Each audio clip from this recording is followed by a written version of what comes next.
DK Rathi online classes में आपका स्वागत है। आज मैं आपको दिल्ली सल्तनत और गुलाम वंश की शुरुआत उसके बारे में कराऊंगा। मेरा नाम इंजीनियर डीके राठी है। मैं एक लेखक और शिक्षक हूँ। जिस पाठ्य सामग्री के माध्यम से मैं आप लोगों को लेक्चर प्रोवाइड कराता हूँ, वह पाठ्य सामग्री मैंने अपनी इस किताब से ली हुई है, जिसका 9th एडिशन सामान्य अध्ययन की पुस्तक है, जिसका 9th एडिशन अप्रैल 2022 में पब्लिश हो गया है।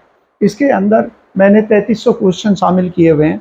2022 तक प्रमुख वनडे परीक्षाओं में जो क्वेश्चन पूछे गए हैं वह मैंने विषयवार शामिल किए हुए हैं। तो जैसे मैंने कहा कि आज जो हम करेंगे वो हम गुलाम वंश की स्थापना करेंगे। इससे पूर्व थोड़ा सा ये देख लेते हैं कि गुलाम वंश की नींव रखने वाला जो कुतुबुद्दीन ऐबक है वह कौन था। वह मोहम्मद गोरी का गुलाम था और मोहम्मद गोरी की 1206 में हत्या कर दी गई। उससे पहले उसके अधिकार में कौन सा क्षेत्र था, तो उसके अधिकार में गजनी से लेकर, जो गजनी क्षेत्र है अफगानिस्तान के अंदर, यहाँ पर लिखा हुआ है, और गजनी से लेकर और पूरब के अंदर चलें तो ये बंगाल है जहाँ लखनौती लिखा हुआ है, और पूरा गंगा जमुना का द्वाब यानी कि उत्तर प्रदेश का संपूर्ण हिस्सा, राजस्थान, अजमेर, जयपुर, और पाकिस्तान के नापाक के अंदर मुल्तान, लाहौर, जैसे गजनी लिखा हुआ है, ये संपूर्ण क्षेत्र, और ये अफगानिस्तान से इधर ईरान की तरफ भी ये क्षेत्र बढ़ रहा है, ये भी इनके प्रभाव में था। मोहम्मद गोरी की जब मृत्यु हुई तो उस समय पर उसके 3 गुलाम सेनापति थे। एक तो नाम था ताजुद्दीन यल्दौज। ताजुद्दीन यल्दौज जो था वो था गजनी का शासक और दिल्ली के ऊपर वो अपना अधिकार समझता था। दूसरा जो था मुल्तान, और नीचे ठट्टा पड़ा हुआ है, ठट्टा लिखा हुआ है, ये है सिंध। इसका था नसीरुद्दीन कबाचा, जो अपने को स्वतंत्र घोषित कर रहा था। और यही कारण है कि जब कुतुबुद्दीन ऐबक ने सत्ता संभाली तो उसका सामना इन 2 प्रतिद्वंदियों से हुआ, और साथ ही साथ भारत के अंदर भी जो देसी रियासतें थी, जिसमें राजपूतों के भी कई सारे क्षेत्र थे, जिसमें रणथंबोर था, ग्वालियर था, उन्होंने भी अपने को स्वतंत्र घोषित कर दिया था। और इसके अलावा यहाँ पर जो दिल्ली के पास है, आप देखेंगे तो यहाँ पश्चिम उत्तर प्रदेश में एक जगह पड़ती है बदायूं, तो ये बदायूं, और यहाँ पर ही गंगा जी के किनारे कन्नौज। यहाँ पर गैरवाल वंश के राजा थे जयचंद, उनका बेटा था हरिश्चंद्र, उसने भी यहाँ से तुर्क सेना को खदेड़ दिया था। तो इस तरीके से जब कुतुबुद्दीन ऐबक ने सत्ता संभाली तो उसके सामने बहुत सारी समस्याएं और परेशानियां थी।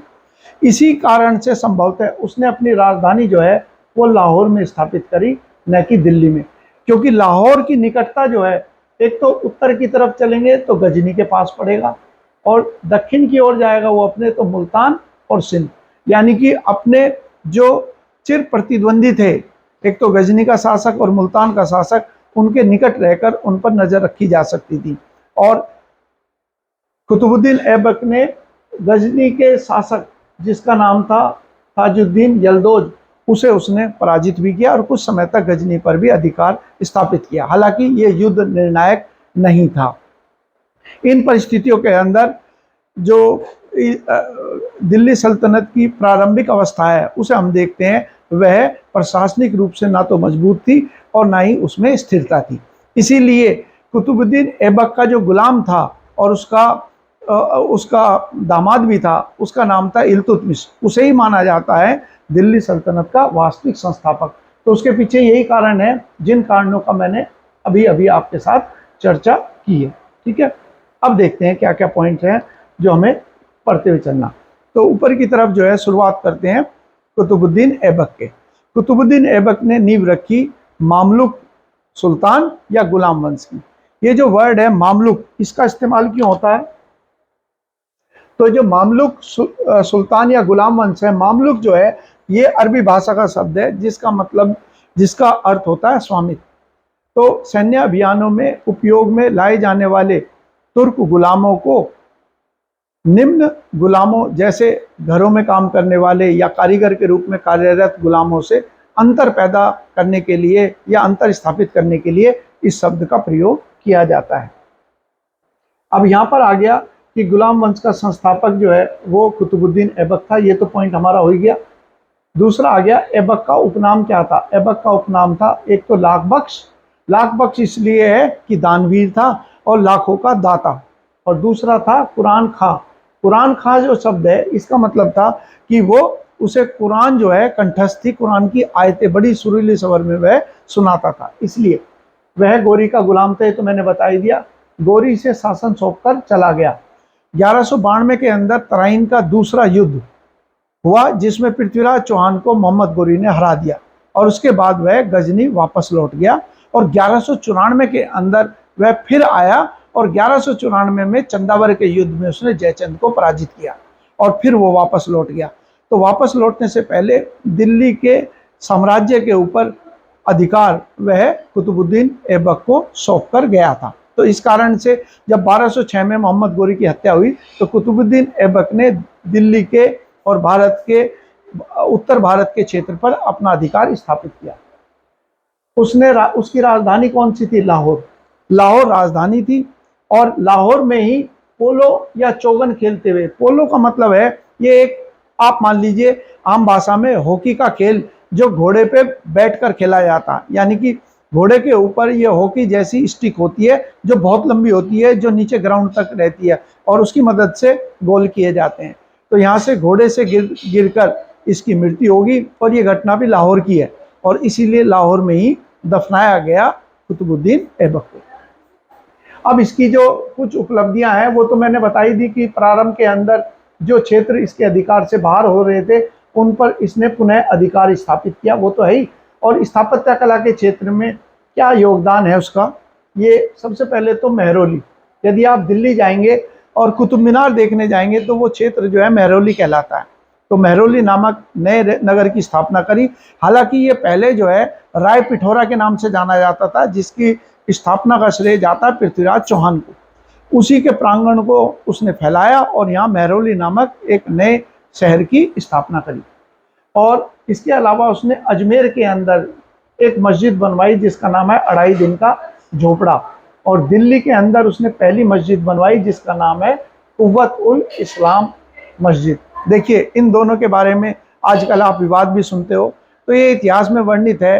यहाँ तक कि इग्नू के नोट्स भी देखेंगे तो उसमें लिखा हुआ है कि ये जो कुव्वत उल इस्लाम मस्जिद है दिल्ली की, इसमें लिखा गया है कि 27 हिंदू और जैन मंदिरों को तोड़कर उनके अवशेषों से इसका निर्माण कराया गया। अभी मैं चित्र भी दिखाऊंगा, वहां भी आपको पता चलेगा। और अढ़ाई दिन का झोपड़ा ये चौहान के एक प्रतापी शासक थे विग्रह राज विशलदेव, जिन्होंने दिल्ली पर चौहानों की सत्ता स्थापित करी थी। उनका उनके द्वारा एक संस्कृत कॉलेज की स्थापना की गई थी। उसी कॉलेज को के स्थान पर अढ़ाई दिन का झोपड़ा इस मस्जिद का निर्माण कराया गया। इसीलिए सनातन धर्म से जुड़े हुए बहुत सारे चिन्ह जो है इन दोनों की दोनों ही भवनों के अंदर हमें दिखाई देते हैं। मैं अभी आपको ये चित्र दिखा देता हूँ और एक एक करके मैं सारी दिखा दूंगा, एक बार पढ़ लेते हैं क्या क्या है। एक है कुतुब मीनार का निर्माण। तो कुतुब मीनार का जो निर्माण है उसमें आप देखेंगे तो कुतुब मीनार के निर्माण के साथ में 3 शासक जुड़े हुए हैं। कौन कौन से? कुतुबुद्दीन ऐबक ने इसके निर्माण की शुरुआत करी और ये उसने अपने गुरु बख्तियार काकी की स्मृति में शुरू किया था। यहाँ पर हाँ, अपने गुरु की याद में। गुरु का नाम क्या था? गुरु का नाम था कुतुबुद्दीन बख्तियार काकी। मैं यहाँ पे लिख देता हूँ, ये है बख्तियार काकी और इससे पहले नाम क्या? कुतुबुद्दीन।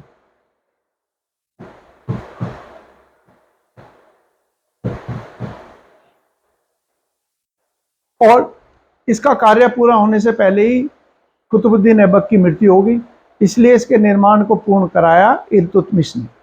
और जब मैं आपको चित्र दिखाऊंगा तो आप देखेंगे ऊपर की 2 मंजिलें जो हैं वो बाकी निर्माण से बिल्कुल अलग है।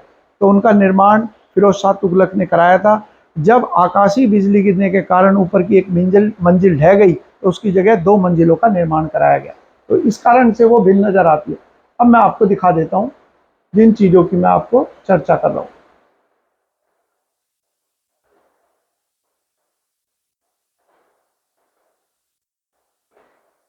एक तो ये है, एक मिनट, ये है कुव्वतुल इस्लाम मस्जिद। उसके अंदर का हिस्सा है जिसको मैंने आपको दिखाया। बाकी मस्जिद ये वाली है, ये मस्जिद है। अभी मैं देखता हूँ यहाँ पर, ये मस्जिद है जिसका नाम कुव्वतुल इस्लाम मस्जिद है। और इस मस्जिद को देख रहे हो, अब तो इसका मतलब हाल जो है बहुत बेहाल हो रखा है। और इसी के अंदर जो बने हुए हैं, जो ये आप खंबे देख रहे हैं, स्तंभ देख रहे हैं, तो वो कौन से हैं मैं दिखाता हूँ। ये देखिए, ये खंबे हैं। अब इसके अंदर आप देखेंगे तो ये जो आकृति आपको दिखाई दे रही है, मैं यहाँ पे दिखाता हूँ आपको। ये जो आकृतियां आपको दिखाई दे रही हैं, तो ये देखिए आप, ये आकृति किस प्रकार की है। ये जो फूल आदि जो मंदिरों के अंदर निर्माण किया जाता है, उस तरीके की आकृति है। तो सारा का सारे ये जो खंबे आप देखेंगे, ये उस प्रकार के हैं जैसे सनातन धर्म के मंदिरों के अंदर निर्माण किया जाता है। कहीं भी देख लीजिए आप, सारे के सारे में। और यहाँ पर तो शायद मंदिर जैसी आकृति है जिसमें मूर्तियों को तोड़ा गया है। यहाँ पर देखिए सारा, तो इस सारे की सारी जो आकृतियाँ हैं, वो सारी आकृति जो है वो हिंदू मंदिरों की है। और ये वर्णन भी दिया गया है विभिन्न लेखकों के द्वारा, क्योंकि उस समय तो ये जो शासक थे जिन्होंने ये मस्जिद बनवाई थी, तो वो इस चीज़ में बड़ा अभिमान करते थे कि उन्होंने हिंदुओं का मान मर्दन जो है वो किया या उन्हें अपमानित किया, और उनके बनाए हुए जो पूजा घर थे उन्हें तोड़कर ये बनाया। लेकिन शायद उन्हें नहीं पता था कि 2022 में फिर हिंदू या सनातन धर्म को मानने वाले जब अपने इतिहास को दोबारा जांचेंगे तो ये सारे गड़े मुर्दे जो हैं उखड़ेंगे। इसीलिए ये सारा विवाद जो है इन दिनों हम सुनते हैं कि कुतुब मीनार हो या ये हो। अब कुतुब मीनार के बारे में मैं आपको दिखा देता हूँ। कुतुब मीनार जो है, ये कुतुब मीनार है जिसका मैंने बताया। ये मीनार क्या थी? मीनार ये है कि जो अजान के लिए आवाज़ देता था, आवाज़ देता है ताकि लोग जो है नमाज के लिए आ जाएं, तो उसके लिए मीनार बनाई गई थी। ऊपर की तरफ अगर आप देख पा रहे हो तो ऊपर की जो 2 मंजिल हैं, ये वाली, ये जो 2 मंजिल हैं, ये 2 मंजिल जो हैं अलग है, सफ़ेद सा संगमरमर की बनी हुई है। बाकी जो है ये लाल बलुआ पत्थर से निर्मित की गई है। तो उसका कारण मैंने बताया कि फिरोज शाह तुगलक के समय पर इस पर आकाशीय बिजली गिरने से ऊपर की मंजिल ढह गई थी, जिसकी वजह से फिर ये निर्माण दूसरा कराया गया। एक और आपके पास में है जिसको मुझे कराना है, ये है जो 2.5 दिन का झोपड़ा, उसको भी मैं दिखा देता हूँ आपको। ये 2.5 दिन का झोपड़ा है। अब इसमें तो स्पष्ट ही है, ये तो यहाँ पर विग्रहराज विशाल देव ने जो है एक नाटक लिखा था, हरिकेली नाटक। उस नाटक के अंश जो है वो इस मस्जिद में मिलते हैं। और यहाँ पर जैसे चित्र दे रखा है, तो ये देखिए आप, यहाँ पर क्या बना हुआ है, तो यहाँ तो निशान जो है वो बना हुआ है ओम का। यहाँ देखेंगे ये ओम का निशान बना हुआ, तो यानी कि ये भी जो है वो हिंदू मंदिरों का या सनातन धर्म को मानने वाले मंदिरों के अवशेषों से ही इसका भी निर्माण किया गया। ये हो गया पॉइंट।